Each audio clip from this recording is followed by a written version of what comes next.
Ассалаумағалейкум. Мына Лонгриш компаниясында істейтін азаматтар, азаматшалар, барлықтарыңызбен танысқаныма өте қуаныштымын. Осы компанияға келгеніме өте қатты қуанып жүрмін. Кеше, бүгін әсіресе. Алдында мен онша көп нәрселерді сезбей жүр екенмін. Мен алдында барып, көріп, тыңдап, сөйтіп, алыстан аңдып дегендей, қарап дегендей, сығалап дегендей, сөйтіп көріп жүрдім. Шын ба, өтірік пе деп. Сөйтсем, мына өте керемет компания екен. Оның кереметтігін айтайын, мен осы бір 15 күнде болды, мен қатты бірден давлением көтеріліп кетті, оны өзім де білмеймін. Врачтар шақырған еді, бір басқа бір немен. Соған барған кезде мен көзіме қарап, сіздің что-то нету, көзіңіз қызарып тұр, давление тексергіш деді. Тексеріп 170-180 шықты, мен постоянно 120-да 80 болатын. Өзім таң қалдым, мына өте қиын жағдай. Мен инсульт өліп кетуіңіз болды мүмкін, далада жалғыз жерде ешкім болмаса дейді. Содан врачтар ауыр өйтіп бетті, бірақ мен давлениемді түсіремей қойды. Білмеймін, түспейді. Содан көрсе андай дәрі берді, бесплатно дәрі берді. Мен жерде неде учеттамын. Еще нем бар, льготым бар. Содан ол дәрілерді іштім, бірақ онша көмектеспеді. Ертесіне барам, арғыны барам, қайта үйлестім. Сол 160, 170, 150-ден, 140-тан арғы қайтарып көтеріліп қайтып, сол аралықта жүрді. Мен таң қалдым, бұл қалай? Қан өткіздім, в общем, бәріне қылдым. Ойын ғана қолтыр дейме, сонда бір күн асынып жүрдім. Ештеңе көмектеспеді.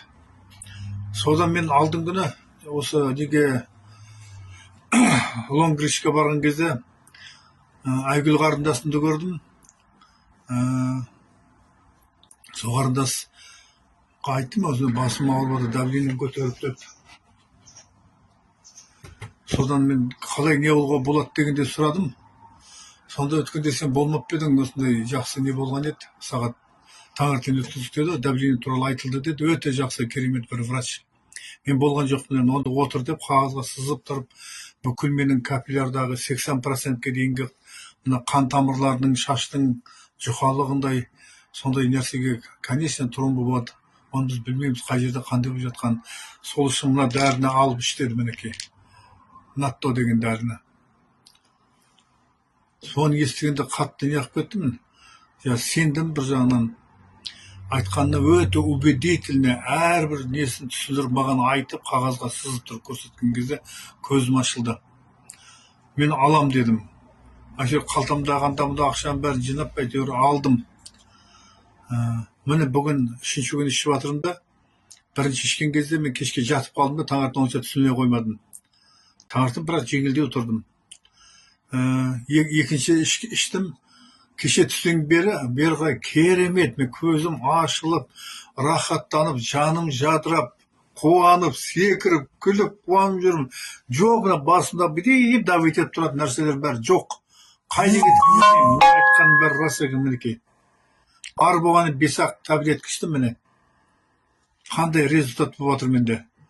Соны айтқым келеді. Алдында міне екеуін іштім мінекей. Мынаны іштім. Бұда 23 түк мынадан. Оны бір апта бұрын бастағам. Әлі бұл біткен жоқ, ішіп жатырмын. Мінекей алдың күні мынаны бастадым мінекей. Сондай қатты қуанып жатырмын. Мінекей липаза туралы айтқан еді, липаза бұдан да жақсы деп. Липазаға асықпа, мынаны ішіп ал до конца деп. Мінекей липаза деген не?